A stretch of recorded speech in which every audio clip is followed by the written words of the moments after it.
from the Newswires, powered by Kangaroo Fern Media Lab. Yeah, I think it looks like a bad copy of January 6th, if I'm honest. Obviously, there are some connections and there are some parallels that can be drawn. I think the first of all is a lot of the sort of the Bolsonaro influences, so a lot of online influences live in Florida. So that's the first sort of connection.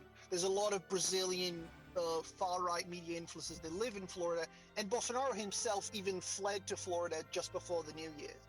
On the 30th. So there are some connections, and he has connections to a lot of people on the front right that we've become, known to. So Steve Bannon and Bolsonaro and his sons have been multiple times interviewed by Fox News and Tucker Carlson and all these sort of far right media personalities in the U.S. On the other hand, there's a fundamental institutional difference between what happened in January 6th and what happened last night in Brazil, which was that January 6th was the day that Congress was recognizing the election of Joe Biden. And in the case of Brazil, that had already happened. So Lula was not, so it wasn't a very symbolic day. So that's why it also can be, you can say that it was a bit unexpected, because were a kind of thing like this, to be expected, you would expect that it would occur on the day of declamation, or the day that you recognize the election in Brazil, which I believe it was on the 11th of December, or it would be on when Lula was taking the oath of office in January 1st. So you would expect this would be earlier. In terms of parallels, I think the other one is that the three branches of government, or the buildings of the three branches of government in Brazil, were invaded by these quasi-terrorists. So it wasn't just Congress, it wasn't just the Capitol, it was Congress, both the Senate chamber and the lower house chamber, the Supreme Court, which was basically the main room in the Supreme Court where all justices sit, was completely destroyed. All the chairs, everything, the carpet, everything was completely destroyed.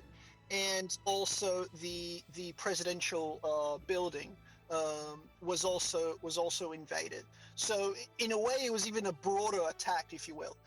But as far as casualties, or as far as that kind of impact or risk to life, thankfully, Brazilian Congress was not in session. The Supreme Court was not in session. They're in recess right now during the Brazilian summer. So, and Lula was not.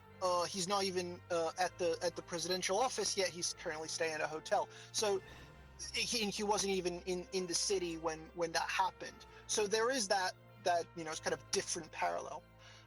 Or different scenario from January 6th. There's another important difference, which was who was to blame for that. Because if you remember January 6th, Trump was still president of the U.S., and he was somewhat in charge of asking for the National Guard to secure the buildings.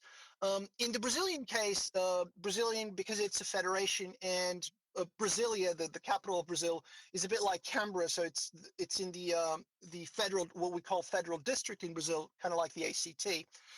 The federal district of Brazil has its own governor, and the responsibilities for guaranteeing public safety, whether they are in federal buildings or any other part of Brasilia, of the federal district, it is the responsibility of the federal governor. Of the governor of the federal district and his chief of security. So, mind you, the current federal governor, or not anymore, because he was just removed by one of the justices of the Supreme Court just hours ago, for 90 days. But he was a sort of far right or a right wing politician who tried to kind of take over a bit of Bolsonaro's prestige. So he's trying to do that.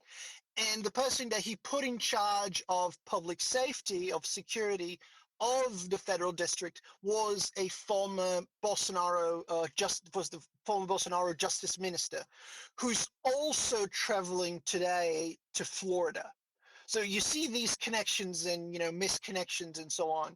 So it's definitely, it may not be history repeating itself, but it definitely rhymes.